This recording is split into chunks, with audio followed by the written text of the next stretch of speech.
Havia esse cadáver que pode-se dizer poderia ser um alienígena. Como ele era? Olhos grandes, cabeça triangular. Levei ao maior especialista mundial em distúrbios ósseos pediátricos, foi o que ele disse. Não reconheço as síndromes que poderiam ter causado isso. Havia conjuntos inteiros do DNA que não pareciam se encaixar em lugar nenhum. Gary Nolan é uma das 25 maiores inventoras da Universidade de Stanford. Ela também é destaque em pesquisas sobre fenômenos aéreos não identificados e lesões misteriosas ligadas à possível exposição a alienígenas. Um representante da CIA apareceu de surpresa no meu escritório e disse: alguns oficiais do corpo diplomático de inteligência estavam adoecendo. Eles me mostraram ressonâncias e raios-x. Partes dos cérebros deles haviam sido fritas. O que poderia causar isso? Uma arma de energia. Eu realmente fui e entrevistei a equipe médica, vários desses indivíduos que afirmaram ter interações com o AP. Poderia não ser deste planeta? Só posso imaginar a capacidade eletromagnética disso à distância, ou é uma forma de física do universo, onde eles podem fazer coisas que ainda não compreendemos. O que me surpreendeu foi a resistência da CIA. Isso é impossível, não temos nada assim. Como você consegue acessar um helicóptero, desligar sua navegação e impedir que ele tente lançar um míssil e desativar o botão, especificamente? Você acha que corremos risco de forças adversárias dentro deste sistema solar ou de fora do sistema solar? Bem, antes de tudo,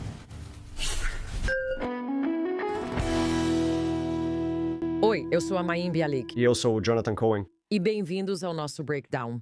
Você talvez consiga adivinhar sobre o que vai ser esse episódio pela camiseta que eu estou usando e pela camiseta que o Jonathan está usando.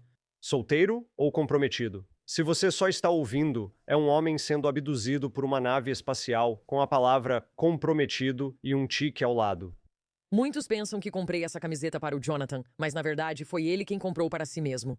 Às vezes você precisa se levar. E eu estou usando minha camiseta favorita dos gatos de Sedona, sendo abduzidos por um disco voador. Por que usamos essas camisetas hoje? Estamos usando essas camisetas hoje porque vamos conversar possivelmente com a pessoa mais condecorada. Um cientista e professor altamente educado e sofisticado, que também é aberto e generoso na forma como pensa sobre a possibilidade de vida em outros planetas.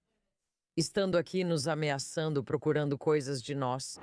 Dr. Gary Nolan é professor no Departamento de Patologia da Escola de Medicina da Universidade de Stanford. E ele é uma das maiores autoridades em imunologia.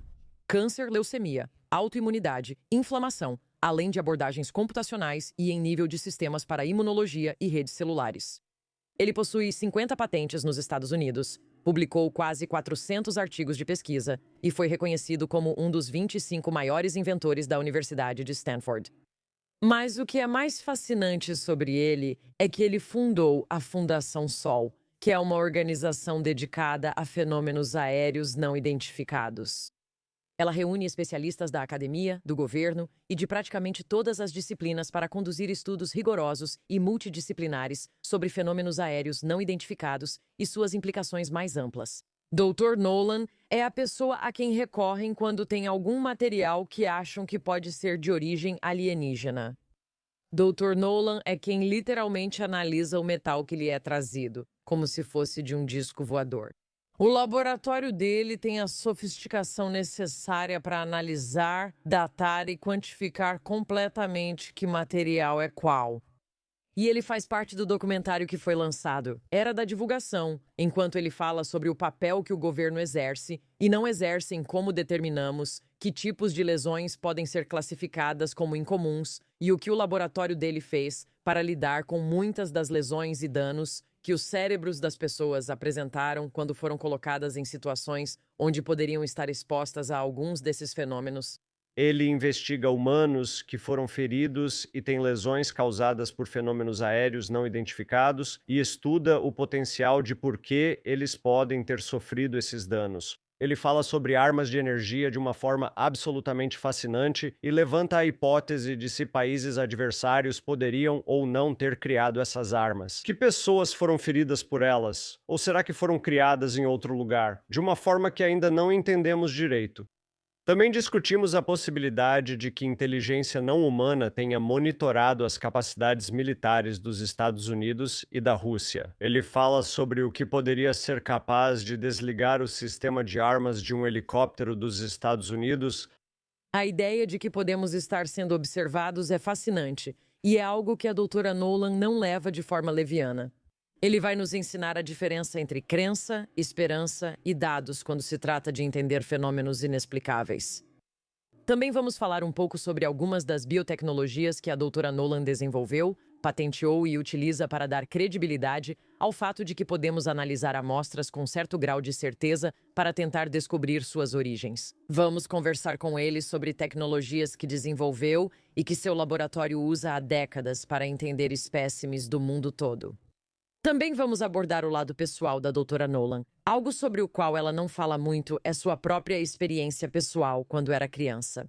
Isso levou ao interesse dela e à crença de que existe algo mais lá fora e que deve haver uma maneira de encontrar isso. Recebemos com alegria no Breakdown a professora Gary Nolan. Take it down. Muito obrigado. Estou feliz por estar aqui. Há tantas coisas sobre as quais gostaríamos de falar com você que acho que todas se encaixam. É como um ótimo guarda-chuva para seu trabalho, antes de entrarmos em detalhes. Fale sobre como você vê sua missão no seu trabalho, na sua vida e na sua carreira. Você só percebe isso em retrospecto, mas olhando para as muitas coisas que fiz ao longo dos anos. Sempre estive interessado em potencial e em preencher as lacunas do que você consideraria potencial não realizado. Eu odeio ver potencial desperdiçado, mas também gosto de procurar o que muitas vezes chamo de inevitável. O que há nos dados, por exemplo, no laboratório que estamos coletando hoje, ou seja, vamos chamar isso de prosaico. Todo mundo está fazendo isso. Não está realmente avançando o campo de nenhuma maneira necessariamente significativa. Então, o que há de novo nos tipos de dados que precisamos coletar? E, portanto, se você consegue definir o que é isso, quais são, então, as instrumentações que você precisa desenvolver ou métodos para chegar lá? Mesmo que isso leve de 2 a 3, ou até, em um caso, 5 anos até chegarmos ao instrumento que, então, poderá ser usado por todos. Você faz alguns dos trabalhos mais intrincados, elegantes e sofisticados com células que existem por aí. Se alguém não souber nada sobre o tipo de trabalho que você faz, você pode explicar um pouco sobre o tipo de laboratório que você dirige? Que tipo de teste você faz e o que consegue descobrir com seus equipamentos? Comecei minha vida como geneticista, essa foi minha formação original. Mas como qualquer pessoa da área sabe, hoje em dia, todos os campos como virologia, imunologia, genética e biologia do sinalização meio que se fundem umas com as outras. Você não pode falar de uma sem realmente tocar em aspectos da outra. Os genes determinam a arquitetura da sinalização celular, onde ocorre grande parte da atividade e onde os medicamentos costumam atuar. Essas biologias de sinalização, então, determinam as interações entre as células, que, por exemplo, no caso do sistema imunológico, muitas vezes decidem o destino da sua vida, porque é o centro da inflamação, dos efeitos anticâncer, antipatógenos, etc. Então, eu comecei, na verdade, em Stanford, querendo ir para um cara chamado Stanley. O laboratório de Cohen, que tinha as patentes originais conhecidas como patentes Cohen-Boyer, que fundaram toda a indústria de biotecnologia, e ele era, digamos, principalmente um microbiologista trabalhando com bactérias e fungos. Mas, sabe, durante o que chamam de rotações no primeiro ano, eu acabei passando pelo laboratório de Herzenberg, que tinha esse tipo de máquina que ainda é usada hoje, chamada citômetro de fluxo. Isso estava surgindo da física da luz, usando lasers, fluorescência, análise rápida de células individuais, milhares de células por segundo. A coleta desse tipo de dado e depois os algoritmos necessários para entender o que eram esses dados e, claro, os computadores por trás dos bastidores. Quero dizer, os computadores que usávamos naquela época, por volta de 1983, caberiam em um relógio de pulso.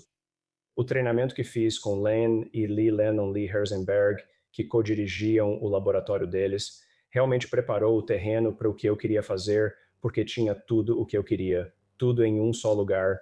Complexidade além do que se pode acreditar, compreensão em um nível profundo, desenvolvimento tecnológico constante. Basicamente, acho que a melhor forma de dizer é que os Herzenbergs administravam o laboratório quase como uma comuna. Eles tinham uma arquitetura muito aberta para os tipos de pessoas que levavam ao laboratório. Não importava quem, o que ou de onde vinha, bastava ser inteligente. Mas eles também tinham, digamos, uma ética de aceitar pessoas que de outra forma se considerariam insuficientes e ensiná-las a serem bons cientistas e a fazer perguntas da maneira certa.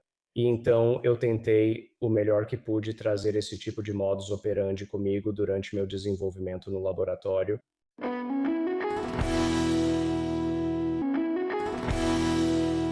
Lendo sobre o tipo de bolsas que você recebeu da FDA, sabe? Proteção contra bioagentes e referência do sistema imunológico entre espécies. Tipo, qual é a motivação e a aplicação por trás de algumas dessas bolsas incríveis sob as quais você conseguiu fazer pesquisa? Então, o motivo pelo qual recebemos essas bolsas, incluindo a bolsa do Departamento de Defesa que recebi para estudar câncer de ovário, foi porque era na época do que chamamos de biologia em nível de sistemas, onde entendemos não só que havia uma complexidade de interações dentro da célula, mas também entre as células. As técnicas que estavam disponíveis na época só permitiam analisar pequenos recortes, enquanto o que era necessário, e isso é o que eu chamo de inevitável, era o desenvolvimento de técnicas que dessem uma visão de conjunto. Porque com a visão de tantos componentes do sistema imunológico quanto fosse possível medir, isso permitiria construir modelos matemáticos das interações.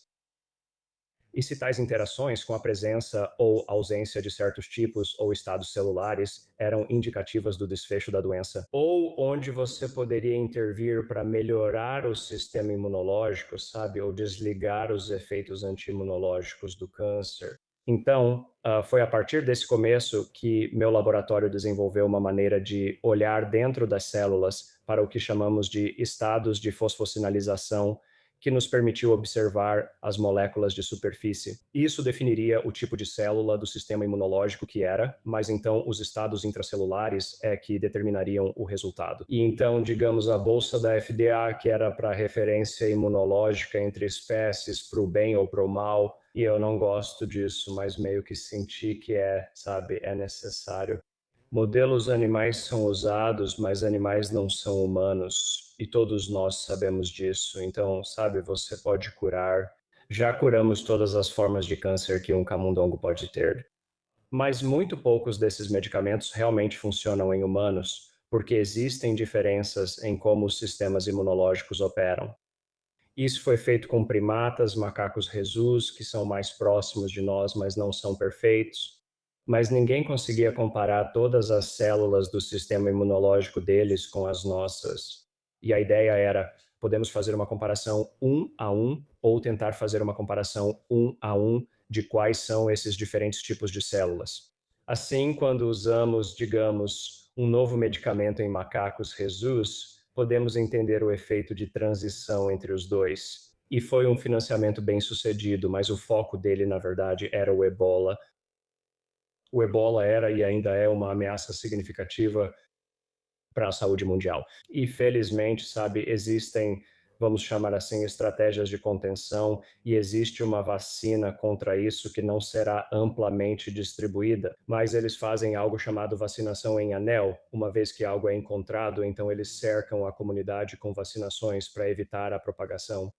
Então, eu tinha um estudante de pós-graduação que tinha sido um aluno de graduação do MIT e que, na verdade, trabalhou na instalação de ebola em Fort Detrick, então ele tinha treinamento completo nisso. E sabe, trabalho com aqueles trajes de astronauta. Você já viu isso nos filmes, é sério. E eu realmente visitei Fort Detrick antes de tudo. E, sabe, havia guardas em cada esquina, você não podia andar por lá sozinho e assim por diante. O acrílico pelo qual você podia realmente olhar para dentro do laboratório era literalmente dessa espessura. Então era assim. Era uma instalação administrada pelos militares, onde os cientistas andavam de um lado para o outro. Sabe? E você sabe, de forma intencional. Porque a ideia era, sabe, basicamente dávamos ebola para esses macacos e depois acompanhávamos o curso da reação do sistema imunológico a isso. Essa era a preparação para testes de medicamentos e afins. E então tivemos que desenvolver uma tecnologia que nos permitisse retirar o sangue daquele laboratório com segurança, garantir que estávamos eliminando completamente o vírus, o filovírus, que é o Ebola, para que então pudéssemos prosseguir. Em uma instalação BSL-1, que seria chamada de biossegurança nível 1, que é um laboratório padrão. Quero dizer, sua bancada de cozinha é BSL-1, embora eu não chegasse perto da sua pia, porque provavelmente aquilo é BSL-2, sabe, se você não limpa regularmente. Então houve muito trabalho em torno disso. Essa era aí a ameaça biológica que levou a trabalhos posteriores sobre Zika e outros vírus ou bactérias emergentes. Então nós, como eu costumo dizer, queimamos a trilha de como fazer isso. Colaboramos com um grupo do Instituto de Tecnologia de Massachusetts. Eles faziam o ácido ribonucleico e nós a proteína. Publicamos um artigo na Cell sobre isso. E também devo mencionar, além de todas essas coisas, você também ajudou a desenvolver ou desenvolveu as plataformas de instrumentos que poderiam ser usadas para processar amostras, certo? Sem precisar transportá-las para o exterior. O motivo pelo qual estou mencionando isso é porque eu acho que, sabe, quando as pessoas ouvem sobre o tipo de trabalho que você faz, elas pensam, isso é incrível. E as pessoas entendem o sistema imunológico, mas acho que elas não compreendem a complexidade do que isso significa. Ter a instrumentação, a capacidade de experimentar, a capacidade também de facilitar testes reais de maneiras que sejam confiáveis e consistentes. Queria mencionar isso porque muitas vezes não pensamos, mas faz parte do seu trabalho. Uma das coisas que desenvolvemos foi criada por um estudante de pós-graduação que depois a comercializou, algo chamado Smart Tube, e era uma maneira de coletar o sangue diretamente, colocar no tubo, quebrar alguns frascos, agitar e então o sangue iria. Nós não apenas lisaríamos as hemácias, que não são insignificantes, mas queremos chegar aos leucócitos que fazem parte disso, mas também esterilizar o sangue de uma forma que inativasse quaisquer vírus que pudessem estar ali. Mas isso agora é um padrão em todo o mundo de como coletar sangue. Guarde-o para que você possa colocá-lo na geladeira ou no freezer para análise posterior, mesmo décadas depois. Você pode falar um pouco sobre o Codex? O desenvolvimento de métodos de perfilhamento de tecidos profundos contribuiu para o Atlas de Células Humanas e também para os Atlas de Células Cancerígenas. Eu sei que é difícil pedir para você se gabar, mas vou pedir que faça isso. Essa é uma conquista incrivelmente significativa. Você pode explicar novamente para quem não sabe o que é o perfilhamento de tecidos? Qual o impacto dessa conquista? O Codex surgiu a partir de um desenvolvimento anterior que, na verdade, ganhou o prêmio de algo do ano da Nature's Research em 2012, se não me engano, e esse era o CyTOF, e o CyTOF era, na verdade. O instrumento original foi desenvolvido por um cara da Universidade de Toronto, Scott Tanner, que era especialista em espectrometria de massa. Ele entendeu que isso teria valor na análise de célula única. E então ele veio até mim porque sabia que eu era o tipo de cara que pegava ideias e encontrava uma maneira de comercializá-las. Por isso, provavelmente foi uma das colaborações mais bem-sucedidas da minha carreira. Nós transformamos isso no principal instrumento de monitoramento imunológico da época.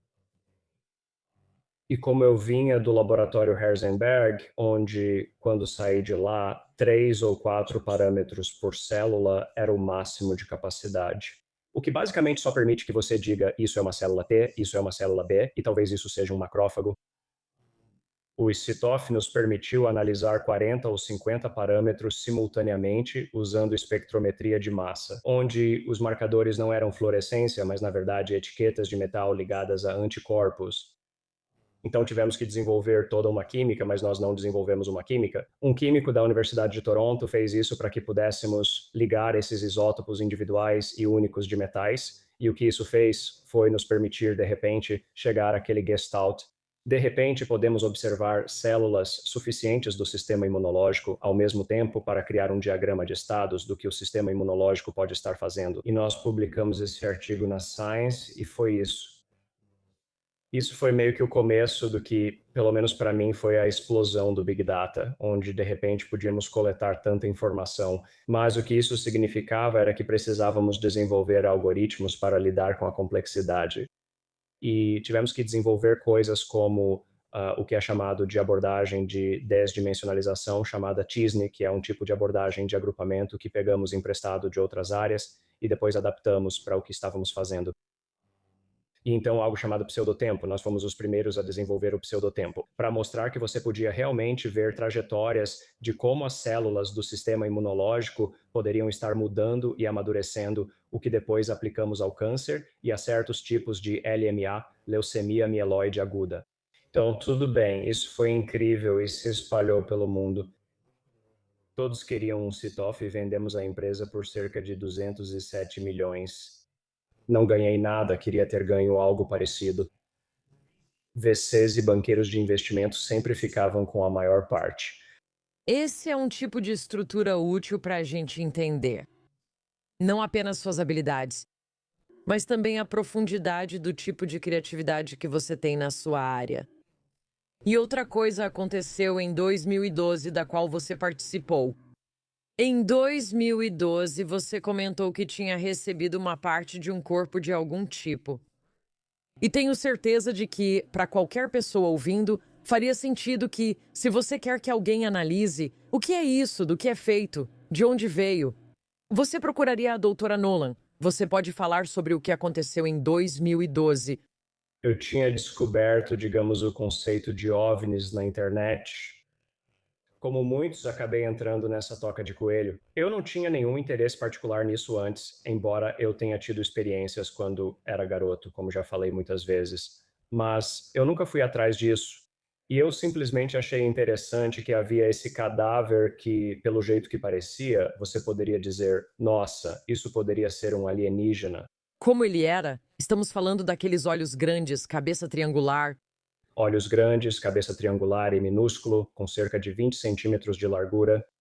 Minha primeira reação foi procurar o chefe da unidade de cuidados neonatais, que era um amigo meu em Stanford. E eu disse: ei, você já viu bebês que se parecem com isso ou que teriam isso? E ele disse: bem, vemos muitos nascimentos infelizes que são causados por questões genéticas. Mas por acaso temos na equipe um cara que é o maior especialista do mundo em distúrbios ósseos pediátricos. Por que não marco uma reunião com ele para vocês?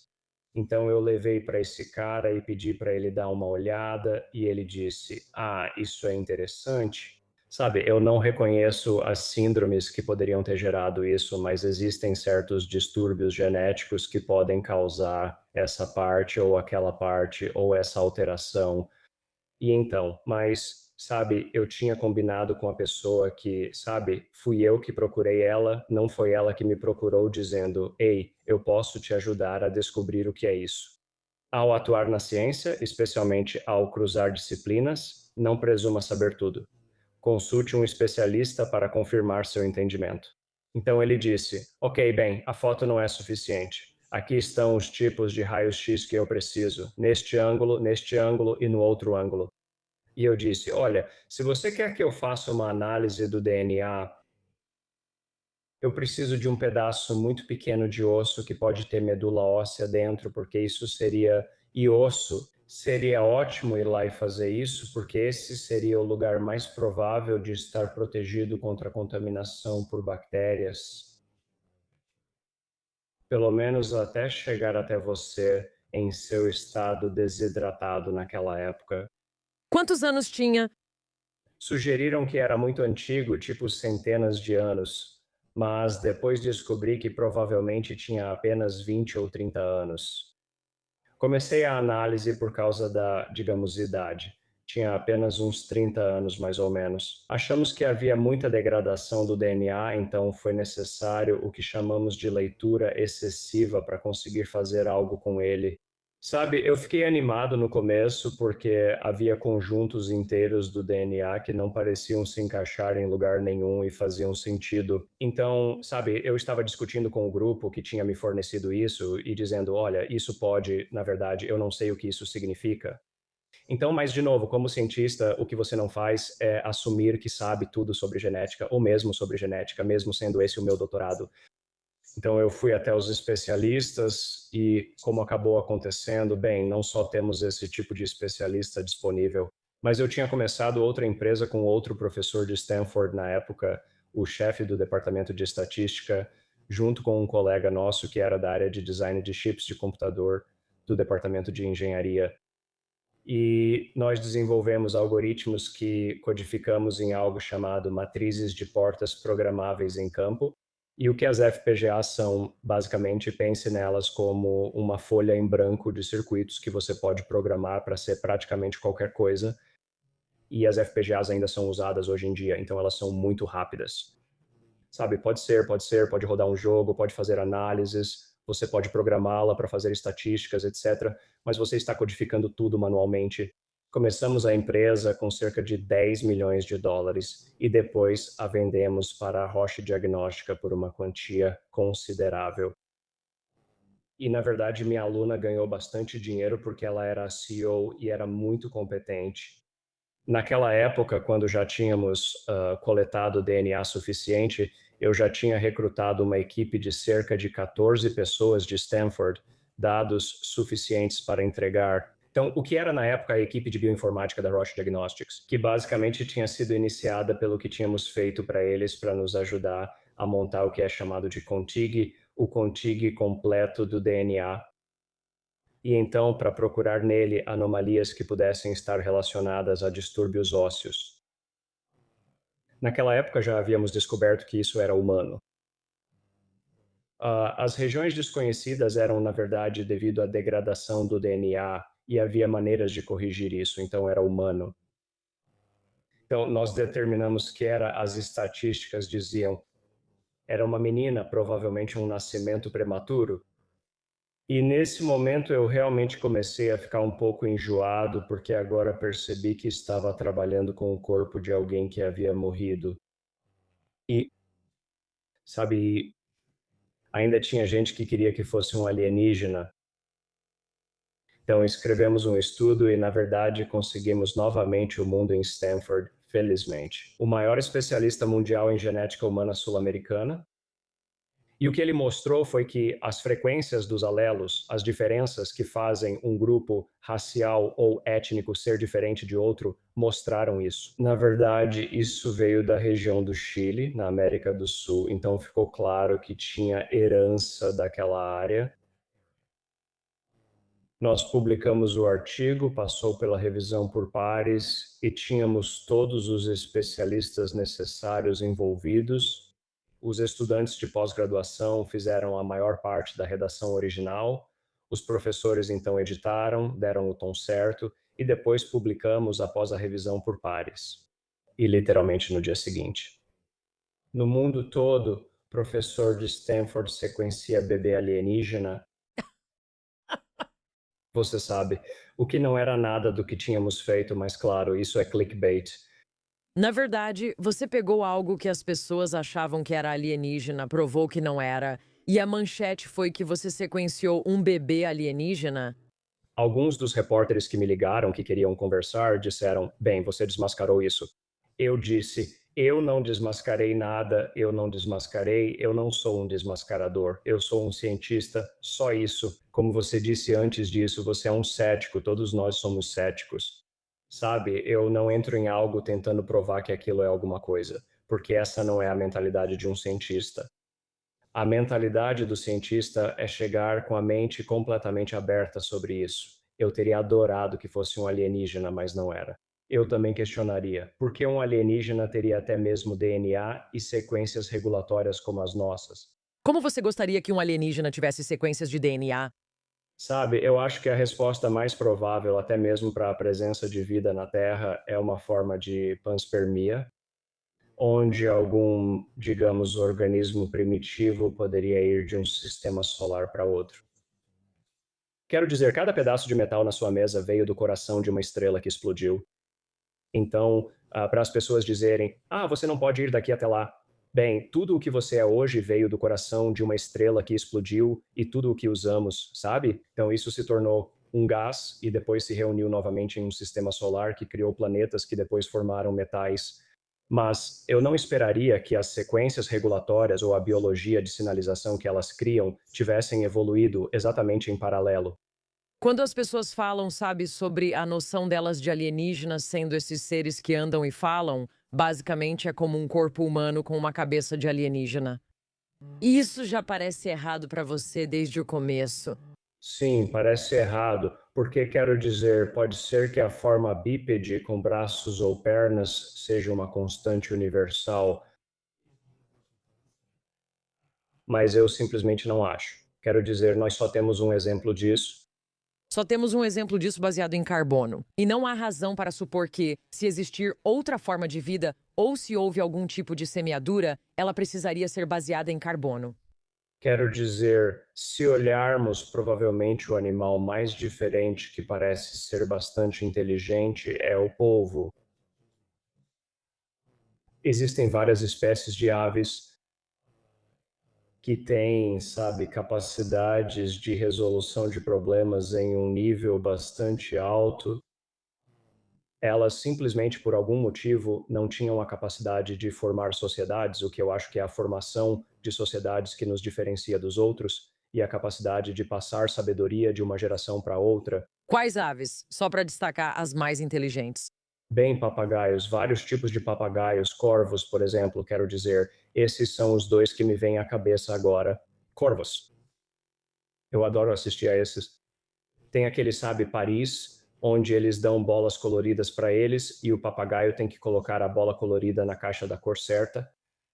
Sabe, quero dizer, coisas assim que mostram um nível de compreensão de forma e lógica. Você, com suas capacidades, pode analisar, digamos, um corpo que pode ser alienígena, e você pode analisar isso em todos esses níveis. Você também tem a capacidade de analisar muitos outros elementos e muitas outras coisas. Às vezes, somos apresentados a algo que não conseguimos explicar. Parece impossível e para muitas pessoas, elas vão para uma explicação, mas como cientista, ainda precisamos manter várias explicações em aberto. Mas eu gostaria que você falasse um pouco sobre como você foi inserida nesse tipo de comunidade, onde se tornou uma pessoa que tem acesso a materiais e experiências que outras pessoas precisam que você ajude a explicar. A análise original do espécime de Atacama, né, que pertence a alguém em Barcelona e que, sinceramente, eu acho que deveria ser devolvido ao Chile para um enterro adequado. Já disse isso várias vezes depois que entendi quem era esse cara, um representante da CIA e de uma empresa aeroespacial. Dois deles vieram ao meu escritório sem avisar e disseram: Ei, nós temos essas pessoas que reunimos no que chamamos de balde estranho. Eventos civis, diplomáticos ou militares causaram danos que, de certa forma, foram filtrados pela cadeia na área médica. Disseram: não sabemos o que é isso. E eles foram até alguém que estava reunindo um grupo de inteligência sobre essas coisas e disseram: ok, temos o suficiente dessas ocorrências e elas estão começando a parecer semelhantes umas às outras. Vamos tentar entender o que está acontecendo. Porque alguns dos nossos diplomatas ou agentes de inteligência estavam basicamente ficando doentes e apresentando problemas bastante graves. Então, sabe, literalmente eles entraram na minha sala, jogaram um monte de ressonâncias magnéticas ou me mostraram ressonâncias e radiografias dos danos, que eram inquestionáveis. Ficava claro que se alguém tivesse esse tipo de dano no corpo ou cérebro, doença da substância branca, eles estavam com problemas. E isso estava, no mínimo, correlacionado a esses efeitos significativos na saúde. Como é isso, quando a CIA entra no seu escritório sem avisar? Você acha que é uma piada? Uau! Certo, quero dizer, eu literalmente olhei ao redor, sabe? Meu escritório fica no terceiro andar e tem uma ponte entre dois prédios. E eu pensei, ok, tem uma câmera escondida aqui em algum lugar. O que está acontecendo? Isso é uma piada, porque não só eles mencionaram isso, mas também mencionaram aquilo. Alguns desses, um subconjunto bem pequeno dessas pessoas, afirmaram ter tido interações com OVNIs. E minha cabeça simplesmente explodiu. Eu pensei que já tinha terminado com esse assunto. Eles estão te mostrando um problema. Nós temos exames, temos ressonâncias magnéticas, temos, sabe, imagens biomédicas dos cérebros de pessoas com danos que não conseguimos explicar. Estamos meio que coletando esses casos em um grupo aleatório e, ops, alguns deles estão dizendo que também tiveram interações com OVNIs. Avançando, digamos, 4 anos, começamos a coletar, tínhamos os dados médicos originais deles. Uma pessoa da equipe, que era neurofisiologista com formação em psiquiatria, foi até cada um deles e fez um exame neurofisiológico e psiquiátrico, porque principalmente para quem disse ter visto algo estranho, você quer ter certeza de que não há algum problema psicológico associado a isso, ou se há trauma, sabe, trauma mental associado ao que quer que eles achassem que viram ou ouviram. Você quer garantir que recebam o tratamento adequado. Então, o que aconteceu depois foi o seguinte, e isso não fui eu, foi a equipe médica. Eles começaram a alinhar a sintomatologia com o que é chamado de códigos CID, que são os códigos internacionais de diagnóstico. Então, você vai ao médico e eles, sabe, dizem que você está com salmonela, qualquer coisa assim, e isso tem um código CID associado, e aí tem uma forma associada de tratar. Você pode ir até a companhia de seguros e ser reembolsado por isso. Mas isso também permite que você determine bem quantas pessoas no mundo têm esse código CID associado a elas. Então, uma síndrome é quando você tem um conjunto de, digamos, sintomatologias que sozinhas, nenhuma delas é suficiente para chamar de doença. Por exemplo, ebola não é uma síndrome. Ebola é uma doença, mas síndromes são como a síndrome da Guerra do Golfo.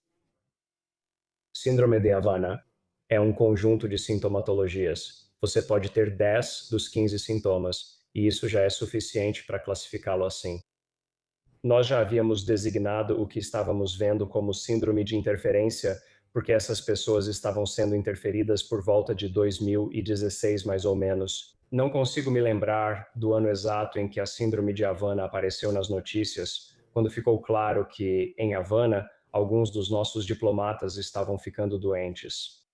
As pessoas achavam que era algum tipo de arma de energia ou arma de ondas sonoras. O que me surpreendeu foi a resistência da comunidade. Não só os UAPs, nem mesmo os UAPs, mas a CIA e todo o resto, e a comunidade médica em geral. Ah, isso é impossível, não temos nada assim. Enquanto isso, eu já conversava com pessoas do Departamento de Defesa que afirmavam: claro, temos isso, estamos desenvolvendo há 20 anos, e achamos que isso é uma nação adversária ou um grupo desonesto contratado por uma nação adversária para fazer isso conosco. Ao alinhar os códigos ICD, eles coincidiram, o que foi ótimo. Assim, conseguimos identificar cerca de 90 das 100 pessoas e apenas entregá-los aos grupos da Síndrome de Havana já atuantes no governo e dizer, ok, bem, esses caras são de vocês, e é assim que a ciência é feita. Após categorizar algo, siga estudando, mas deixe para os especialistas lidarem com isso. Mas o que fica de fora são os dados fora da curva, e alguns deles afirmaram ter tido interações com o APE. Agora, nós acompanhamos alguns desses casos porque eram tão diferentes, mas eu realmente fui lá e entrevistei, junto com a equipe médica, vários desses indivíduos, só para ler a linguagem corporal deles, ouvir a história do que aconteceu, e a linguagem corporal e as histórias batiam com os danos. Eu não podia estar lá para estabelecer a veracidade, eu só podia ouvir o que estava sendo dito, então essas pessoas acreditavam que isso tinha acontecido com elas. Isso já basta, ao menos para um psiquiatra, para afirmar existe uma questão traumática. Elas provavelmente precisam ao menos de terapia para lidar com qualquer trauma. O interessante foi que, durante o caminho, ao analisarmos os cérebros dessas pessoas, buscávamos pontos em comum. Existe uma área comum no cérebro que está sendo danificada? E o que percebemos foi que havia uma área do cérebro que parecia danificada. No começo era na cabeça do caudado, na batata, e acabou sendo apenas uma densidade neural. Você sabe, há formas de mudar como os dados de ressonância magnética que você tem podem ser interpretados. Ok, bem, isso é realmente tecido vivo, isso não é tecido cicatricial. Ficamos surpresos, pois os livros de medicina não mostram tanta densidade neural. Então nós dissemos, ok, bem, o que essas pessoas que tinham essa densidade tinham em comum? E será que vemos isso em uma população normal? Então nós meio que fizemos métricas de qual era a densidade e quão densa era a estrutura neural. E então fomos para bancos de dados de acesso aberto de ressonâncias magnéticas no mundo e encontramos isso. Sim, está lá, mas só em cerca de uma em cada 100, 10 ou 200 pessoas. E ainda assim, no nosso grupo de até 100 pessoas, uma proporção considerável deles tinha isso. E então, o que pelo menos foi postulado é que não era que eles eram alvo porque tinham isso, era que eles tinham isso, porque isso é uma característica de alta capacidade mental funcional. É uma característica da inteligência porque a área do cérebro, no cardiopotamin, ela fica nos gânglios basais, que é uma das estruturas mais antigas do cérebro e é o centro de toda a entrada da rede sensorial. E, na verdade, mesmo naquela época, era chamada de cérebro dentro do cérebro. É um sistema de processamento subconsciente que a sua função executiva, de quem você pensa que é, usa para dizer, eu quero fazer isso, e então acontece. E coisas subconscientes. Olhe para suas emoções, capacidades, seu entorno, etc., e faça a determinação em fração de segundo de como você navega em uma sala, em uma festa. Para evitar essa pessoa ou para evitar o garçom que talvez esteja prestes a deixar algo cair. Esses são membros do corpo diplomático e oficiais de inteligência, eles precisam usar a intuição, precisam usar suas habilidades, etc. E o que nos chamou a atenção para isso foi encontrar um artigo na literatura sobre ressonâncias magnéticas funcionais feitas em mestres de xadrez em uma modalidade de xadrez japonês. E perguntar quais áreas do cérebro se ativam quando as pessoas fazem aquele movimento intuitivo e inesperado. Essa área do cérebro se ativou como uma das várias, mas essa área do cérebro se destacou. E então, quando você faz isso, você diz, ok, intuição, e aí usa isso como termo de busca no Google, de repente você encontra dezenas de artigos já publicados. Na verdade, alguém já em 2000 disse que o cardiopotamin é o centro onde a intuição ocorre. Qual é uma possível conclusão que se pode tirar quando você está olhando para esse grupo, certo? Sobre o que está acontecendo aqui?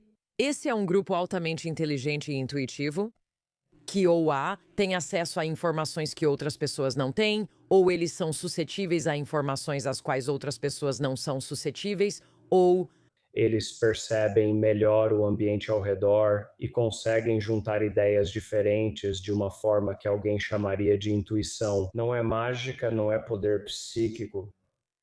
É apenas um sistema de processamento que é melhor em receber vários tipos de informações, processar esses dados e então chegar a uma conclusão que deve ser bem sucedida. E você pode imaginar uma evolução. Isso é necessário. Você está andando por uma trilha na selva e de repente há um movimento súbito e em uma fração de segundo é preciso tomar uma decisão para evitar as mandíbulas do jaguar.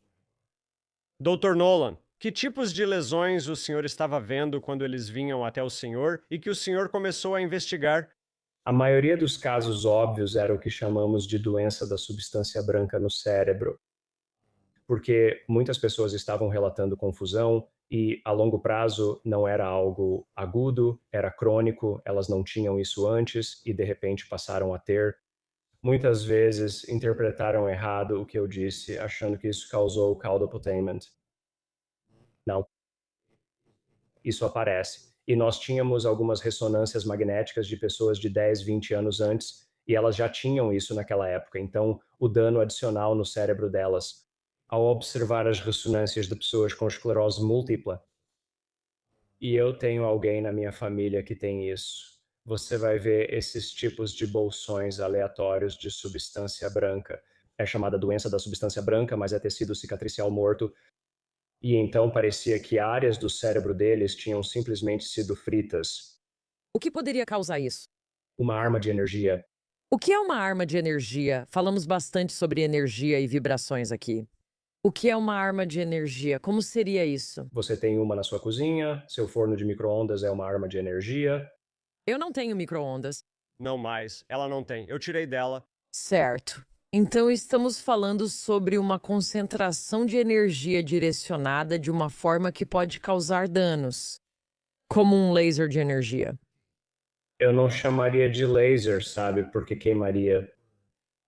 Isso é algo que, sabe, até mesmo lá atrás, na União Soviética, as pessoas diziam ficar doentes. E mesmo naquela época, as pessoas achavam que os soviéticos da época estavam nos bombardeando com ondas sonoras que causariam danos, mas em um nível de audição onde a gente não ouvia. Mas seria o suficiente para te incomodar, sabe, no mínimo, ou causar algum dano. Mas não estamos falando de som aqui, estamos falando de algo que seria penetrante de uma forma que alcançaria o cérebro. Quero dizer, radiação gama seria um exemplo que poderia atravessar ou raios X, sabe? I know, mas na época, porque muitas dessas pessoas já tinham sido recolhidas, o dano tinha acontecido com elas uma década antes. Então, sabe, não existiam phasers portáteis como em Jornada nas Estrelas, sabe? Não tinha nada assim. Os requisitos de energia e a instrumentação exigiriam, no mínimo, uma van pequena. Isso virou uma polêmica porque havia um estudo do NIH que dizia que tudo isso era besteira e depois esse estudo do NIH teve que ser retirado, porque acabou que algumas pessoas do governo, o nosso governo tinha inserido pessoas na população de pacientes, eles pagaram pessoas para entrarem nessa população de pacientes. Eles basicamente destruíram as estatísticas. Agora, por causa, eu acho, você sabe, eu não diria dos meus esforços, mas pelo menos nós contribuímos para que agora exista literalmente um site militar para incidentes de saúde anômalos. E assim como fizemos com Fanny, onde transformamos de objetos voadores não identificados em fenômenos anômalos não identificados, então, sendo científico e tentando criar uma estrutura com uma linguagem que não influencie a conclusão, sabe? Especialmente, quero dizer, como muitas pessoas já disseram, bem, se vai para o espaço, não está voando, sabe? Porque voar requer ar, pelo menos pela nossa definição.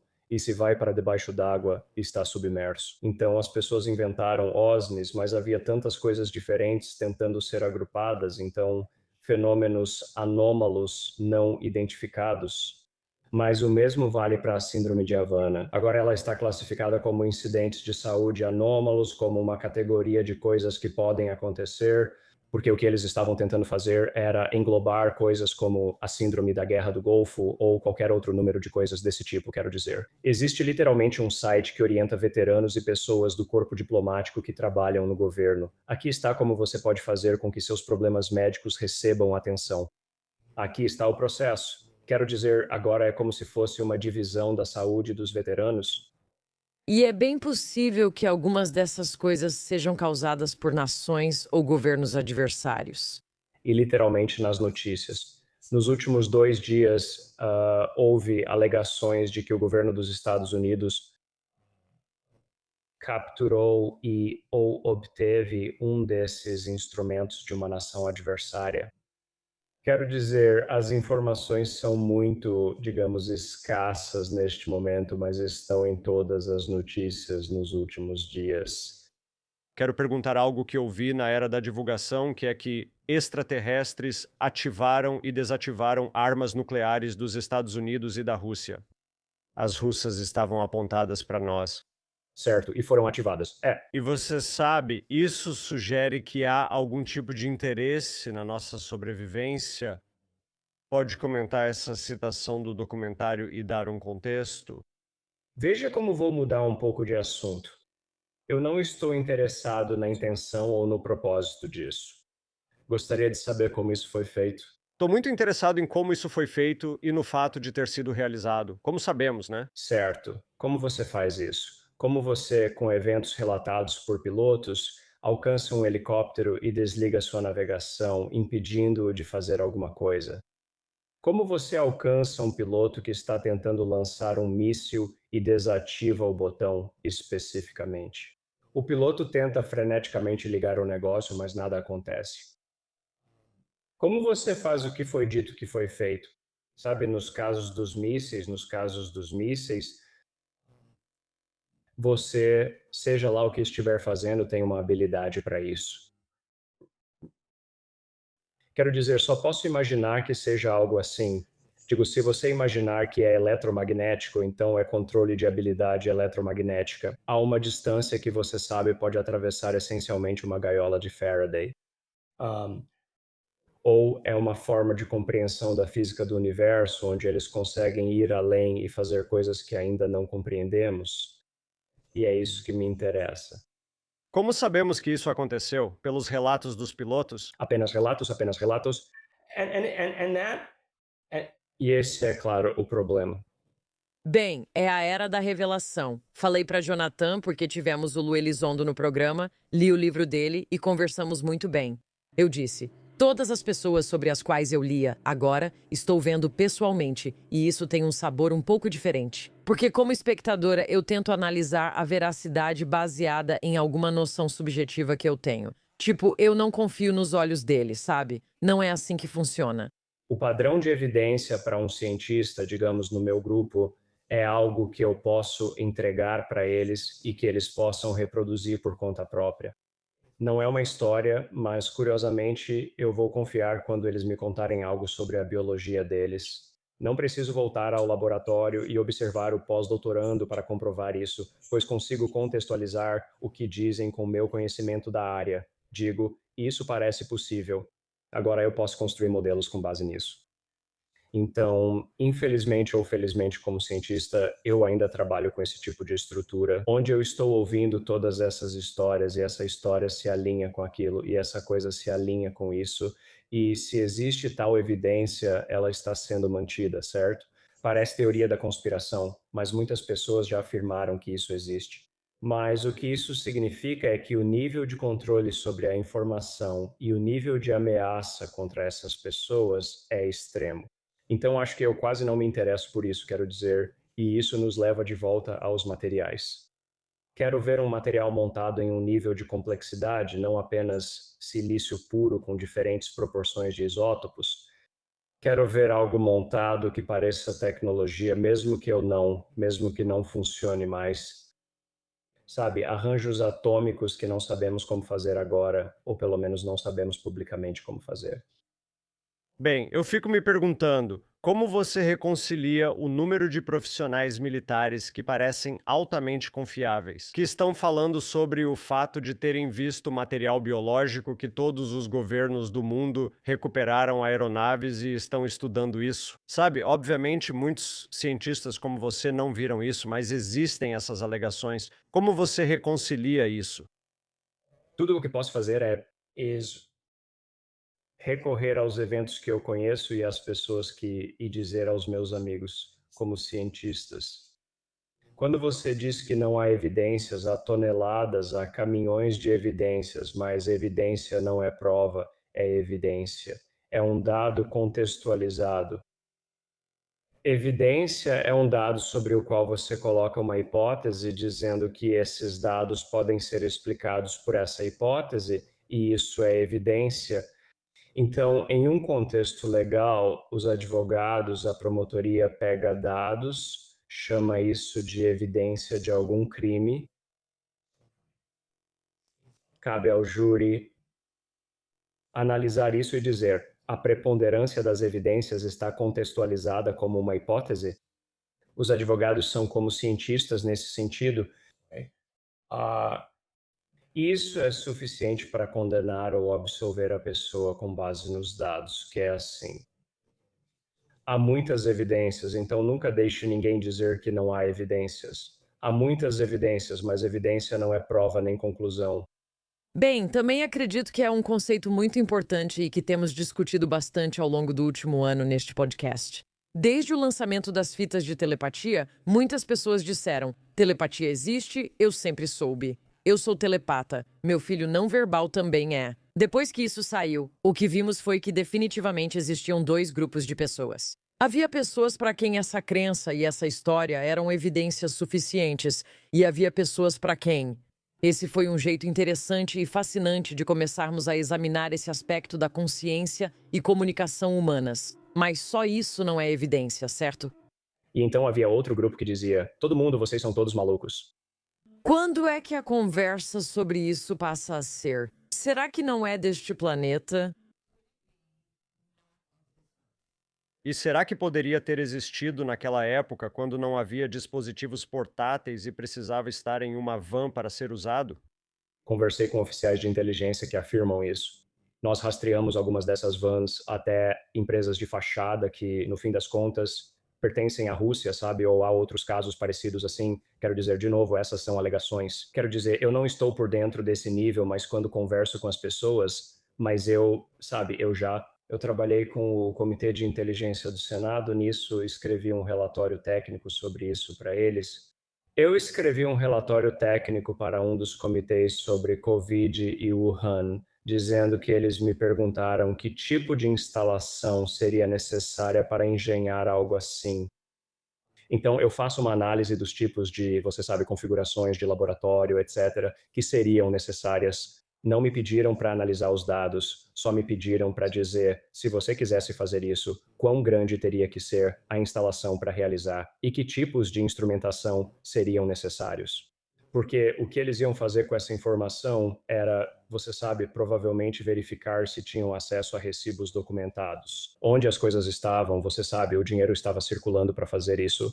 Eu não tenho opinião nenhuma opinião sobre se foi ou não foi planejado, mas certamente, um, você sabe, se foi planejado ou se aconteceu naquele mercado. Isso mostra o perigo de colocar animais de origens diversas, que podem ter um vetor viral comum juntos, porque é a mistura e combinação de partes de genomas de diferentes organismos que permite que algo se forme. Isso pode criar o que se tornou a COVID, seja isso feito intencionalmente ou acidentalmente. Isso mostra que misturar e combinar pedaços de DNA de vírus patogênicos não é algo que eu recomendaria que você fizesse. E esse é o meu relato pessoal sobre por que eu achava que tinha que ter sido criado em um laboratório, quando eu tive Covid. Parecia um vírus diferente a cada dia, foi assim que eu descrevi, e imediatamente pensei em tudo o que eu sabia sobre genética. Parecia que algo literalmente era ativado e seguia seu curso, e outra coisa era ativada, e realmente parecia um vírus diferente, e eu disse isso muito antes de haver qualquer controvérsia. Eu disse, isso não parece com nenhum vírus orgânico que eu já tive. Acontece que eu estava certa. Mas já tivemos esse tipo de coisa antes, certo? A praga da gripe, sei lá, de algum ano de 1920 ou 1910 foi um vírus desse tipo. E nós criamos praticamente o ambiente perfeito para esse tipo de coisa acontecer, onde temos galinhas, aves e patos ao lado de porcos, onde humanos trabalham, tudo isso se mistura. Sabe, todos eles acabam comendo uns aos outros e você sabe, e a influenza é um vírus com um genoma multipartido, o que facilita muito a troca de partes. Então, se você for co-infectado com uma gripe aviária e, digamos, uma gripe humana comum, algo do vírus da gripe aviária pode ser transferido e criar um monstro. Não é possível que o conjunto de amostras que você está analisando seja simplesmente de pessoas que já têm um sistema cardíaco mais desenvolvido desde o início? Sim, foi porque eram inteligentes. Então, a ideia seria que essas pessoas têm mais probabilidade de ter tido essa experiência, ou é simplesmente o ambiente em que elas estavam, por causa da sua, digamos, inteligência e intuição? É um choque infeliz de pessoas inteligentes com, você sabe, em um ambiente onde elas vão ser alvo. Então. Mas havia uma grande hipótese, então o que fizemos foi, ok, bem, vamos testar a hipótese. Vamos olhar para centenas de cérebros. Vamos apenas ver se há algum indício de correlações em grandes populações que relacionem a conectividade no cérebro com a inteligência. Então, desenvolvemos algoritmos. Isso foi há quase 10 anos. Começamos a desenvolver algoritmos que analisariam as ressonâncias magnéticas. Pegue os voxels, os pixels tridimensionais, e encontre as áreas do cérebro, desenhe, destaque onde está o núcleo caudado. Todas as diferentes áreas do cérebro e também os tratos entre as áreas do cérebro. Porque a informação precisa se mover de um lugar para outro através desses tratos e dizer, ok, bem, existem correlações com a inteligência, etc. E o que usamos como parte do nosso conjunto de amostras não foram apenas os chamados normais, mas dois grupos muito bem avaliados de pessoas com esquizofrenia, transtornos do espectro autista e a todo o transtorno também. Como eles haviam coletado os chamados normais associados e disseram, ok, bem, eles foram avaliados psicologicamente, e inteligência, capacidade, etc. E eis que em quase todas as, digamos, métricas positivas do que achamos que distingue os humanos dos animais, o caudato potamine foi um dos principais, se não o principal. O caudato foi um componente importante de forma estatisticamente relevante. E publicamos 3 artigos em revistas de neurofisiologia, e isso foi feito com o laboratório MODI em Harvard. Ela é uma especialista em humanos autismo. E o motivo pelo qual escolhemos esses como, digamos, pontos de referência é por causa de você. No, digamos, lado da esquizofrenia, existe, sabe, à medida que você se aproxima da esquizofrenia franca, digamos que isso pode ser tratável em um sentido psiquiátrico, você realmente começa a ter um movimento em direção à criatividade. Muito frequentemente, esquizofrênicos veem coisas e conexões que não existem, e é nesse eixo que está a criatividade que os cientistas usam para enxergar conexões que outras pessoas não perceberam. Vamos usar o termo neurodiversidade, que é o mais geral atualmente.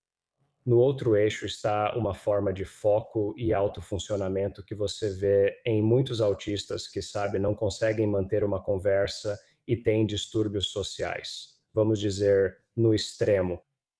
Se você perguntar a raiz quadrada de um número grande, eles respondem instantaneamente.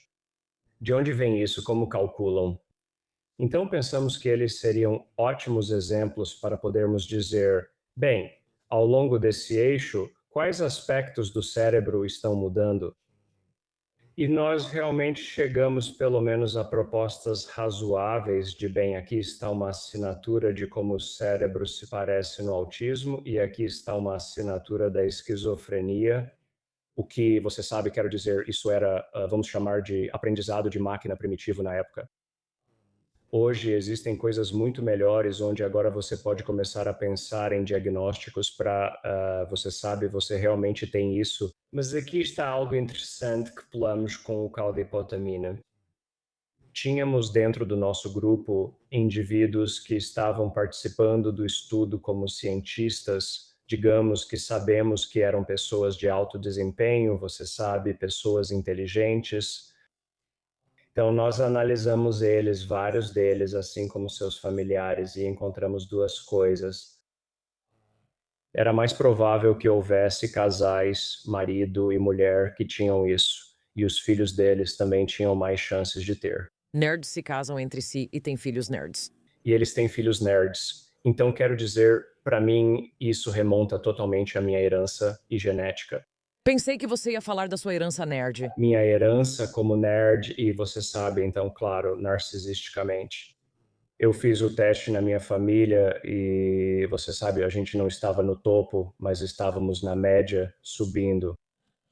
Sabe, você pode, sabe, tem muita gente online no Twitter ou no Reddit que diz que eu sou um idiota, sabe? Tudo bem, sabe? Só precisaria apontar meu histórico e admitir que talvez eu seja um idiota e fale fora de hora, mas de vez em quando tenho alguma conquista. Eu queria saber se você pode falar sobre alguns dos metais, alguns dos fragmentos que você analisou e conseguiu estudar. Sabe, eu acho que silício com 99,999% de pureza e proporções de isótopos de magnésio que normalmente não correspondem ao que vemos aqui na Terra. Fale um pouco sobre isso. Fale sobre que tipo de análise você pode fazer e o que significa quando alguém diz para você: isso é de Roswell. Esse elemento não existe neste planeta, deve ser de outro. Qual o seu método de abordagem, análise e o que podemos afirmar com alguma certeza? Depois que tiramos as cerca de 90 pessoas que tinham a síndrome de Havana, sobraram essas 10 pessoas que, você sabe, alguns chamaram, vamos chamá-los de experienciadores. E isso me colocou em contato com outros cientistas sérios que já estavam envolvidos no estudo na época de OVNIs, e alguns deles afirmaram ter trabalhado em programas que agora são reconhecidos. Vejo duas formas de encarar isso, sempre volto à parte médica ou aos metais. Se eu pudesse conseguir um pedaço de algo que não foi feito nesta Terra, nós temos acesso a todos os elementos, até onde sabemos, exceto o que é chamado de Ilha da Estabilidade, onde pode haver elementos além do urânio e assim por diante, teoricamente. Mas eu posso olhar para as coisas e ver se elas foram montadas de um jeito que os humanos não sabem fazer atualmente, certo? Ou seria difícil de fazer? E então, alguns dos materiais que me foram dados. O que achei mais interessante foi um pedaço de metal do chamado Evento de Ubatuba. Outro era do evento de Council Bluffs, e o terceiro era uma suposta peça de Roswell dos chamados Arts Parts, o material em camadas. Qual o tamanho das peças que analisa? Bem, a de Council Bluffs, quero dizer, recentemente me pediram para reanalisar uma peça e ela era do tamanho da sua cabeça, Uau! mas as peças que analisei eram minúsculas. As técnicas de análise usam espectrometria de massa, permitindo examinar pequenas quantidades de material. Então, o Ubatuba tem uma história meio interessante. Então, um pescador alegou ter visto um objeto brilhando perto da praia que pareceu soltar algo ou explodir e pegou pedaços disso. De algum modo, isso chega a um repórter no Brasil. Há análise sobre isso alegando ser magnésio quase puro. Outros pedaços disso chegam ao México também através do mesmo repórter. Mas todo mundo diz que é magnésio, então eu pego um pedaço da coisa. E usamos um tipo de espectrômetro de massa chamado Química Nanosins, que é um espectrômetro de massa de setor magnético. Com isso, você pode determinar com extrema precisão as proporções dos elementos e pode até diferenciar elementos que têm o mesmo peso, por causa do nêutron mais o próton. Você consegue distingui-los porque esse instrumento percebe até pequenas diferenças após o ponto decimal. Como já haviam dito que era magnésio, ajustamos os detectores para ele, pois só é possível analisar 6 ou 7 por vez. E então tínhamos tempo limitado no instrumento, então usamos os outros para ferro. E o que saiu disso, o que foi interessante, foi que algumas das peças de Ubatuba tinham proporções de magnésio absolutamente perfeitas e outras tinham proporções totalmente fora do padrão. Fiquei tipo, ok, isso é bem estranho. Todos esses testes foram feitos no mesmo instrumento, ao mesmo tempo, lado a lado. Então, não é como se alguém tivesse mexido nos experimentos entre uma análise e outra, e claro, fizemos duplicatas dentro do experimento e as mesmas peças mostraram a mesma diferença. Ok, então eu falei sobre isso abertamente, e Jacques Vallée também falou sobre isso, porque ele foi a origem das peças que pelo menos eu recebi. Um, Anos depois, uh, eu tive acesso a um instrumento chamado tomografia por sonda atômica, que se você procurar saber, ele pode basicamente desmontar uma parte muito, muito pequena de um material átomo por átomo e determinar sua localização relativa. Dentro de cerca de 5 angstroms, não dá para determinar a estrutura, mas é possível saber a composição presente ali. E então nós fizemos isso e foi tipo, isso é muito estranho, é tudo silício. Mas eu pensei, eu acabei de ver, sabe, 5, 6 anos, 10 anos atrás, magnésio. E então eu olhei de novo para a sensibilidade do instrumento. E a sensibilidade do instrumento era tal que, mesmo que fosse um elemento traço menor no silício, nós teríamos detectado. Então comecei a conversar com pessoas que tinham analisado anteriormente o componente de magnésio e disseram, isso é magnésio. Um deles entrou em contato e disse, Gary, você errou. Respondi, não errei. Baseei-me em uma cadeia de evidências enquanto você se baseou em uma alegação. Então talvez houvesse dois materiais, talvez nenhum de nós estivesse errado, talvez houvesse dois materiais e eles simplesmente seguiram caminhos separados e eu peguei um deles e eles pegaram o outro. Quero dizer, não há dúvida quanto à credibilidade científica de Powell, que fez o primeiro, e Swords, que fez a primeira análise. Então, nos dados que coletamos da tomografia por sonda atômica, APT, eu não vi isso, Deus sabe por que eu não vi. As proporções dos isótopos do silício estavam erradas. E eu simplesmente fiquei sentado nesses dados por 5 anos. E fico me culpando porque eu não estava procurando por isso, certo? Você vê os números, mas não pensa nisso. E foi só porque eu estava trabalhando com algumas pessoas em física aplicada aqui em Stanford que, sabe, eles disseram: "Ei, você conferiu as proporções de silício?" E eu disse, e eu olhei para isso e falei: "Ah, eles estão errados, está muito fora." O que isso significa? Bem, antes de tudo, 99,99% de silício puro é muito difícil de fazer, quero dizer, nós fazemos isso. Na época em que disseram que essa peça surgiu, estávamos começando a conseguir produzi-la e ela estava sendo usada para a nanofabricação de silício. Na verdade, não sei quando as células solares foram desenvolvidas, mas talvez tenha sido nessa época também. Mas era tipo, se fosse assim, por que você explodiria isso sobre uma praia em Ubatuba? Primeiro de tudo, é desse nível. Então, não é prova de nada, é só isso. Aqui estão os dados. Você acredita que os dados foram coletados corretamente? Agora vamos fazer perguntas, não vamos tirar conclusões precipitadas de que veio de um OVNI. Certo, então as proporções estavam tão fora do normal que, por acaso, um dos caras com quem eu estava trabalhando, um físico com um nível de entendimento que ele disse: bem, as proporções foram alteradas, elas foram aumentadas. Havia menos do 28, mais do próximo e mais do seguinte, como se todos tivessem sido elevados. Como você faz isso? Você poderia realmente fazer isso bombardeando a amostra com nêutrons que basicamente forçariam a entrada no núcleo. Adicione a isso e mude de silício 28 para silício 29. Ele então calculou, usando o que é chamado de seção de choque e todo tipo de coisa, a quantidade de energia necessária para realizar isso, dado a quantidade de material a qual tínhamos acesso. E era algo muito além do que qualquer um estava fazendo na época, ou até mesmo do que fazem hoje, então isso foi interessante. Ele então analisou as proporções de magnésio que observamos e viu que o mesmo padrão exato também estava lá. Ou seja, mesmo que houvesse elementos traços de magnésio, eles também teriam sido elevados na escala com aproximadamente o mesmo nêutron. Agora, isso é apenas um postulado, é só a matemática mostrando que esses números se correlacionam. Mas aí você tem que perguntar, ok, os dados são reais porque foram coletados com o espectrômetro de massa várias vezes. Um humano não poderia ter feito nada com nêutrons, ou seja lá o que for, não poderia ter purificado cada um dos isótopos dos elementos individuais. O que fazemos todos os dias hoje em dia, quero dizer, mas a escala disso é cara.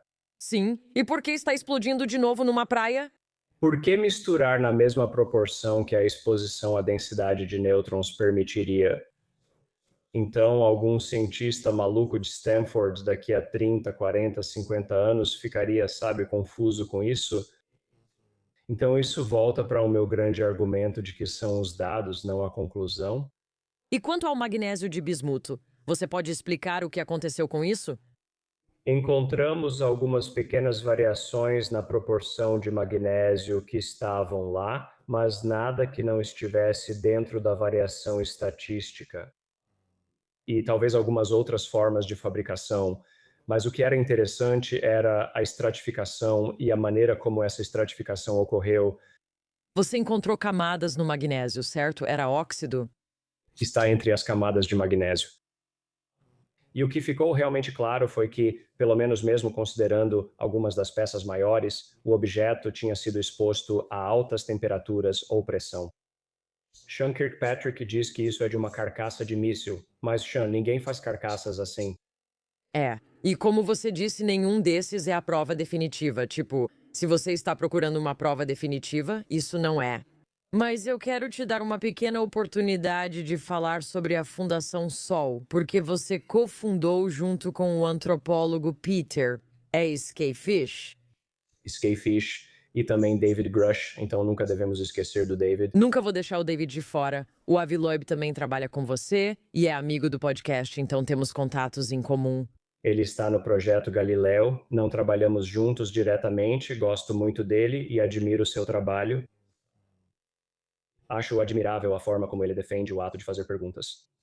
Sim, bom, conte pra gente sobre a Fundação Sol. Por que você a criou? Como foi isso? Como tem sido pra você lidar com as reações negativas que pode receber ou com o ceticismo que algumas pessoas têm? O principal motivo, eu acho, para criar a Fundação Sol foi estabelecer um espaço onde cientistas razoáveis ou pessoas leigas interessadas nesse assunto pudessem se reunir. Sem, digamos, você vê algumas dessas conferências sobre OVNIs que parecem verdadeiros circos. Eu fui a uma vez e fiquei tipo, o que que está acontecendo? Isso não é ciência e, sabe, quero dizer, eu não desmereço o que eles estão tentando fazer, que é promover o conhecimento. Só não é o tipo de conferência ao qual estou acostumado. Então, queríamos um lugar onde, se fôssemos realizar, digamos, um simpósio ou criar, por exemplo, comunidades online, onde cientistas pudessem conversar com outros cientistas sobre as ideias e simplesmente racionalizá-las. E para mim, ao longo da década, isso me permitiu perceber os tipos de retórica que estavam sendo usados contra nós e as formas distorcidas de lógica, que são armadilhas que pessoas como Mick West usam. Me desculpe, Mick, eu gosto do Mick, mas é intencional ou simplesmente uma falta de compreensão de como a ciência funciona e como. Existem muitas formas de retórica que você pode usar para deixar seu oponente sem palavras, que levariam muito tempo para dissecar, que simplesmente não são permitidas no discurso científico normal.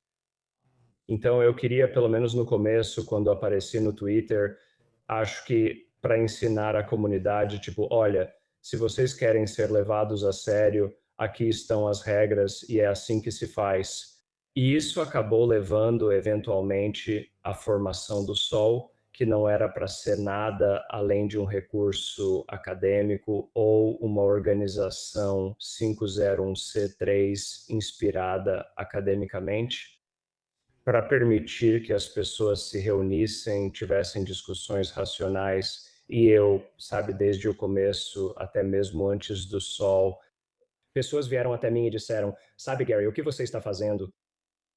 E eu consegui envergonhá-los até que se submetessem, dizendo, bem, aqui está o... São só os dados, não estou concluindo nada. E minha resposta padrão, que funcionou da primeira vez que esse cara me encurralou em um bar. E eu disse, você soa mais como um padre do que como um PhD. Foi como se eu tivesse jogado um balde de água fria na cara dele. Porque eu disse, você é dogmático. E se você fizesse algo assim em um ambiente científico, você seria excomungado, assim como os padres poderiam fazer com você. Não coloque palavras na minha boca. Primeiro, não acredite em tudo que lê nos jornais ou que dizem que falei. Não disse isso. Mas, sabe, nós permitimos que o SETI fale sobre civilizações em estrelas distantes, mas o problema que eu tenho com o SETI é que, sabe, eles estão felizes. Desde que esteja a 400 anos-luz de distância, já que nunca pode ser provado ou refutado, entende? E aquele sinal em torno de uma das estrelas no planeta onde achavam ver indícios de vida, acho que era sulfeto de hidrogênio ou algo assim, já foi publicado, analisado por outros e sugerido que não está correto. Você está nos levando para um jogo? Vamos ler uma citação e você dirá se realmente falou ou acredita nisso. Acho que uma inteligência avançada usa intermediários como teste de inteligência, para ver se você percebe o que está diante de você e o que há por trás disso. Então eu disse algo assim, ou mesmo se isso for uma citação direta, mas isso foi depois de eu dizer que se eles estivessem aqui, isso seria. Então, todas essas coisas que são ditas ignoram o contexto anterior onde eu digo, vamos fazer um exercício de imaginação. E então, se for o caso, por que que você não usaria um avatar? E eu já disse isso diretamente. Por que que você não usaria uma forma avançada de drone que você coloca ali? Porque quem quer entrar no meio, nós somos um bando de macacos irritados.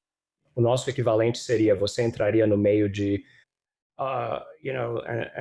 the tribo amazônica ainda conhecida por canibalismo, usar o canibalismo e simplesmente dizer, oi, aqui estou eu, ah, sim, aqui está o jantar, sabe? É como se você usasse intermediários de algum tipo. Quer dizer, eu suspeito que, sabe, quando os humanos ficarem avançados o suficiente, nós não vamos enviar, a menos que de alguma forma desenvolvamos um motor de dobra, sabe, nós vamos enviar algum tipo avançado de IA por aí. Isso pode, sabe, acabar em algum lugar. E se precisar e encontrar algo que ache, isso é uma civilização, pode ser que não enviem um sinal dizendo, ei, estou aqui, pois talvez só digam, você já era. Talvez, se fôssemos avançados o suficiente com a nossa própria IA, nós criaríamos alguma coisa. Quero dizer, Robin Hansen diz: estamos todos sendo mantidos em um grande cercado neste planeta até tentarmos sair disso. É só uma ideia razoável. No experimento mental de enviaríamos IA e a hipótese do zoológico de Robin Hansen. Então, existe esse experimento acontecendo na Terra que eles estão monitorando de alguma forma, ou esperando que sobrevivamos a qualquer evolução tecnológica que esteja acontecendo para adquirir sofisticação suficiente para enviar inteligência artificial ou tecnologia para o universo e fazer contato. Ou eles esperam que a gente se autodestrua e não vire um problema. Você aposta em alguma dessas? Se há algo aqui, claramente seria muito mais antigo em termos de civilização do que nós. Veja, eu sempre caio nesse jeito de falar, em que parece que estou falando como se fosse algo real, como se fosse, em vez de se é, só, sabe, para fins de argumentação. Sabe, vamos apenas dizer que é porque você meio que precisa começar assim para testar se tudo é, sabe, indeterminístico. Você nunca pode seguir por nenhum caminho porque basicamente criou tantas insuficiências anteriores que você, sabe, então você meio que percorre caminhos mentalmente. Se eu estivesse fazendo isso e tivesse uma visão do tempo mais ampla e já estivesse por aí há 20, 30 milhões de anos, eu poderia ser paciente. As pessoas têm dificuldade com esse tipo de tempo. Veja o quanto avançamos em 100 mil anos, veja o quanto avançamos em 1000 anos. Então, um, alguém está aqui há 20 milhões de anos. Podemos chamá-los de anciãos. Já viram espécies como a nossa surgirem e sumirem. Eu gosto da diversidade da biologia. Eu gostaria de ver o que acontece quando a gente não interfere, certo? Será que existem caminhos de evolução e tipos de inteligência que podem surgir que, se a gente não interferir, se algo interferisse muito, só criariam outra versão de si mesmos? Se nos permitirem evoluir mais naturalmente, talvez nos tornemos um parceiro interessante. Daqui a 5 milhões de anos, Também é algo que não planejávamos abordar, mas acho que quer dizer, você mencionou brevemente, em um contexto diferente, sabe? Para pessoas que buscam expandir sua consciência, para pessoas que estão entrando em contato com coisas fora deste reino da consciência, para pessoas que estão falando sobre, sabe, esse campo quântico da experiência. E tudo o que já aconteceu, vai acontecer, está acontecendo. Sabe, o tempo não é linear, todas essas coisas. Também existe esse tipo de interseção bonita do que acontece quando simplesmente deixamos as coisas serem. O que acontece se não precisarmos descobrir tudo, mas apenas existir, interagir e ver o que surge disso. Isso é algo que muitos encontram em estado meditativo, quando escolhem focar e se aprofundam nisso. Você citou algo 2 vezes que eu nem ia perguntar, mas já que trouxe o assunto novamente. Eu quero te dar a oportunidade de falar sobre a sua infância e sobre o que você viveu, no nível que você quiser. por volta de 1967, mais ou menos, eu vi homenzinhos no meu quarto. O que você quer dizer, doutora Nolan? Eu acordei, Você estava acordada. acho que eu estava acordado, vi homenzinhos no meu quarto. No começo eu achei que era meu irmão, que era 4 anos mais novo do que eu, e ah, lembro que não conseguia me mexer. Então, as pessoas chamariam isso de paralisia do sono, certo? Agora, por que que eu imaginava essas pessoas ou algo olhando pela janela para mim? Eu não sei. Só cerca de 20 anos depois, já estudante de pós-graduação em Stanford, encontrei um livro em um sebo. Eu lia quase só ficção científica. Na capa do livro estava o que eu tinha visto no meu quarto e eu quase tive um colapso. Eu lembro de simplesmente deixar cair, eu lembro de deixar o livro cair bem no meio da loja, bem no meio do sebo na California Avenue. Se alguém quiser procurar se tal sebo existia para me desmentir ou provar, sabe, fique à vontade. Ele estava lá, posso até te dizer mais ou menos onde acho que ficava na California Ave. Então, por 20 anos, você simplesmente ficou quieta, não disse nada, não contou pra ninguém? Não contei para ninguém. Eu lembro de ter deixado cair, mas não me virei imediatamente para começar a analisar aquilo. Mas isso me levou a ler os livros do John Mack, e lá tinham as mesmas imagens e eu fiquei tipo, isso é estranho agora, sabe? Isso pode ser, sabe? Tudo isso poderia ser explicado por algo chamado, sabe, o inconsciente coletivo de Jung, que compartilhamos uma estrutura mental comum, que em estados de sonho, etc., arquétipos aparecem. Então, isso poderia ter sido apenas um arquétipo do inconsciente coletivo junguiano. Não que sejamos algum tipo de mente coletiva, mas que temos uma genética que faz isso. E isso durou semanas. Minha mãe disse que eram só pesadelos e depois cessou. Fim da história e nunca mais lembrei disso. Ou, sabe, nenhuma lembrança de abdução ou algo assim, só um momento único na minha vida. Um, sabe? Outra foi quando eu era entregador de jornal.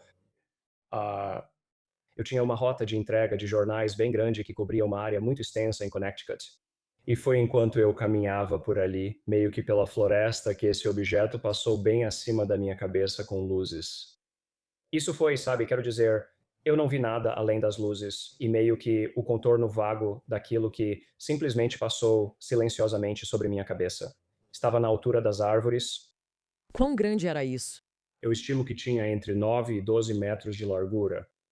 Momentos assim fazem a gente pensar: o que foi isso? De novo, não é prova de nada, mas sabe, é o suficiente para um, memória suficiente. Quando ouço outras pessoas contando histórias ainda mais detalhadas, eu não penso imediatamente que elas são loucas. Eu só gosto de colecionar as histórias, porque as histórias e os relatos, quando todas começam a coincidir, eu fico tipo, ok, por que elas estão coincidindo? O que isso está nos dizendo? Bem, e você falou sobre, em 1994, houve esse caso no Zimbábue, e eu vi o documentário sobre isso.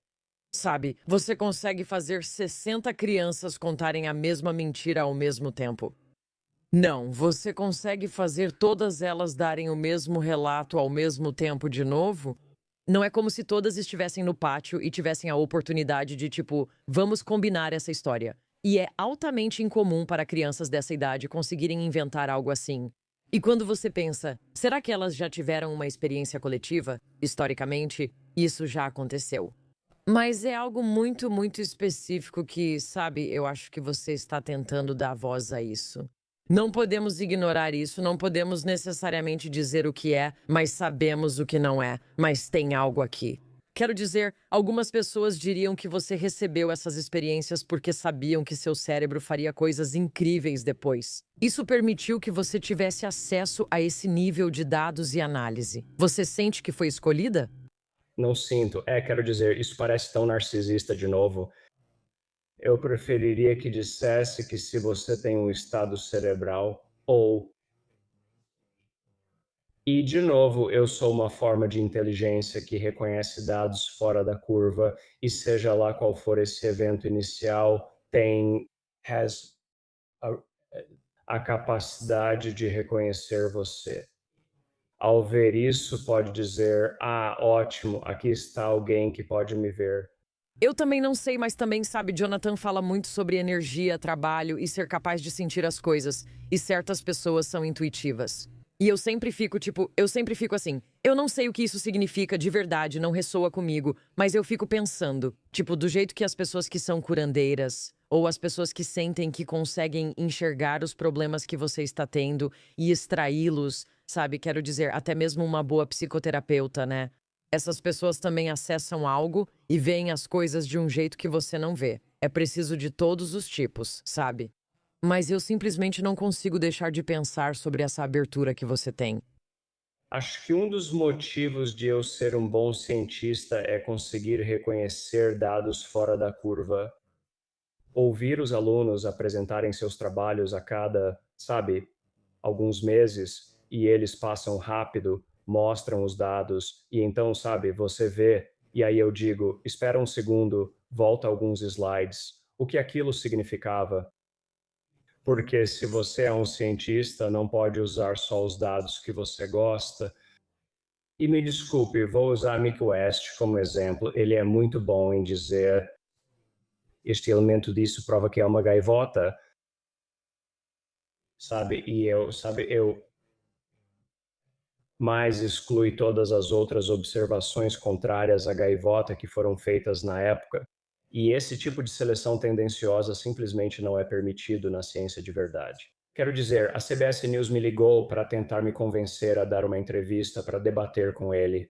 Isso foi há poucas semanas e eu disse, sem dúvida, nunca, porque ele faz isso o tempo todo. Eu não tenho tempo para dissecar cada um dos argumentos, e ciência não é um concurso de popularidade.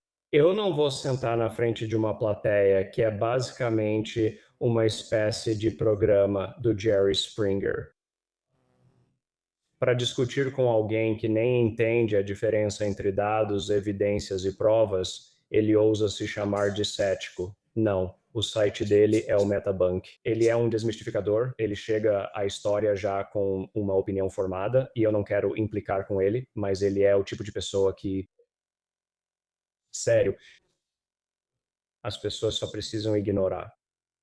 Porque, assim, eu sou um cientista, nasci cético, ou fui treinado para ser cético. Sou cético até com as minhas próprias ideias. Quero te fazer mais uma pergunta antes de ir. Adoraria tomar um café com você, pois tenho muito mais para perguntar. Você acha que, dado tudo o que você sabe, tudo o que está reunindo, tudo o que está vendo, tudo o que você participou no documentário era da revelação? Você acha que estamos em risco, seja fisicamente ou existencialmente? Existe alguma ameaça iminente, potencialmente vinda de forças adversárias dentro deste sistema solar ou de fora do sistema solar? Para que eles fossem uma ameaça, eles teriam que precisar de algo que nós temos. Nós temos você, estou oferecendo você, aqui está Gary. Muito obrigado. Mas se eles pousarem e abrirem a porta, eu entro na nave, sabe? Eu fiz 65 anos há 2 dias, então Feliz aniversário. eu penso assim, eu iria nessa aventura, sabe? Mas não, eu realmente não iria. E talvez isso seja só porque eu sou um otimista, mas também sou prático. É tipo, realmente, tirando a ecósfera, Estamos fazendo o máximo para destruir. não há nada aqui que eles não possam achar em muitos outros lugares. Uau. Sabe, não tem nenhum recurso, não tem nada do que a gente possa querer recursos na savana africana, mas existem certos animais que vivem lá e que não podem viver em nenhum outro lugar. Então, talvez a gente só deixe eles viverem pelo tempo que conseguirem. Talvez o clima mude drasticamente, mas espécies surgem e desaparecem, pois os climas realmente mudam. Ao longo da história geológica, sabe, eu costumo dizer para as pessoas, tipo, olha, em termos geológicos, você não importou, nem vai importar, sabe, ao longo da história, é a força coletiva. Então, eu simplesmente não vejo. Não, eu realmente não vejo isso. Quero dizer, as pessoas sempre dizem, 2026, daqui a 10 anos algo vai acontecer, talvez isso ou aquilo. Mas se eu não posso controlar isso, não vou ficar sentado me preocupando com isso. Posso preparar contingências, digamos assim, mas não estou vivendo. Não tenho interesse em viver em um mundo pós-apocalíptico onde eu não possa pedir algo na Amazon e receber no dia seguinte. Tudo o que qualquer sociedade avançada precisaria fazer se quisesse nos exterminar seria o que aconteceu com os dinossauros. Encontrar uma pedra enorme, apontar ela na nossa direção, e você sabe, esse é o fim da vida na Terra e tudo começa de novo. E essa é a visão otimista da doutora Gary Nolan. É que eles ainda não fizeram isso, então não acho que estamos em perigo iminente de alguém fazer isso de novo tão cedo. Vou ficar tranquila e pensar nisso. Doutora Nolan, muito obrigada. Realmente aprecio sua franqueza. E sim, agradeço muito suas contribuições para o campo em geral e também a especificidade com que você se sente confortável em falar sobre isso. Nós realmente agradecemos. Muito obrigado. Foi uma discussão agradável. O fato de que ele mencionou 2 vezes, que teve uma experiência pessoal, eu não consegui deixar passar. A experiência dele é, antes de tudo, fascinante e uau. Mas o que mais me chamou a atenção foi quando ele disse que, ao ouvir outras pessoas contarem sobre suas experiências, algo dentro dele sabe de algo. E é verdade, pode ser que exista um arquétipo coletivo que nós criamos e é isso. E Jeffrey Kripal, que também trabalha associado à Fundação Sol, Jeffrey Kripal fala sobre isso também. Antigamente, ao ver certas imagens, as pessoas achavam que um demônio sentava no peito delas, impedindo-as de se mexer à noite. Sabe, existe todo tipo de mitologia historicamente, mas isso remonta a milhares e milhares de anos. E muitas dessas coisas têm sido registradas há milhares de anos. Ele também disse: talvez em 5 milhões de anos, nós evoluamos para ser parceiros muito bons para essa civilização avançada. E eu pensei, nós somos tão básicos agora, se eu pegar a ideia do Robin Hanson, é mais ou menos isso. Nós sugerimos aqui a ideia de que os alienígenas são algum tipo de civilização avançada, provavelmente milhões de anos à nossa frente, e que eles substituíram grande parte de sua biologia por material sintético. Acho que isso remete à conversa com Greg Braden agora mesmo. A vida na Terra está nesse ponto de transição onde estamos adquirindo uma quantidade enorme de inteligência. Mas estamos começando a nos aprimorar e perdendo essa versão do que significa ser humano, e eu acho que essa versão é muito, muito especial. E à medida que evoluímos, existem concessões nessa evolução, e vamos perder aspectos do que fundamentalmente é estar vivo em forma humana desse jeito.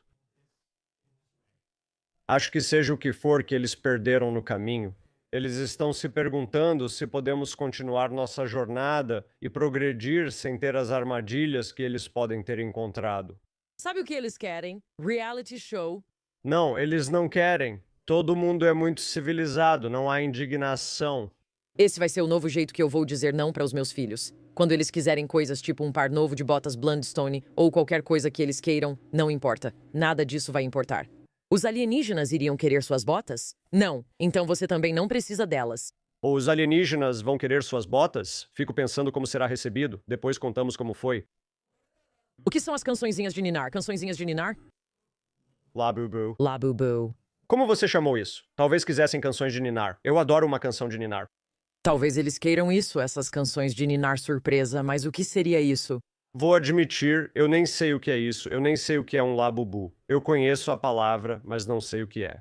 Parece um Muntiti usando uma fantasia de coelho com presas.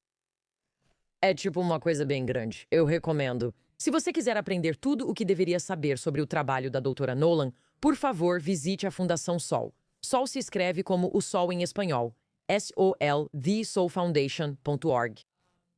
Episódio excelente, Jonathan. Estou muito feliz que conversamos com a doutora Nolan. Se você quiser saber mais sobre nossas teorias sobre o futuro da humanidade, vamos compartilhar algumas delas no Substack para a comunidade Breaker, que é simplesmente um lugar fenomenal para interagir, acompanhar mais sobre todos os nossos episódios e acessar conteúdos exclusivos que não publicamos em nenhum outro lugar. Confira o breakdown da Dra. Mayim Bialik no Substack. Nos vemos lá e do nosso breakdown para que você nunca tenha um. Até a próxima. Confira. It's Mayim Bialik's breakdown. She's gonna break it down for you. She's got a neuroscience PhD or two. One fiction, and now she's gonna break down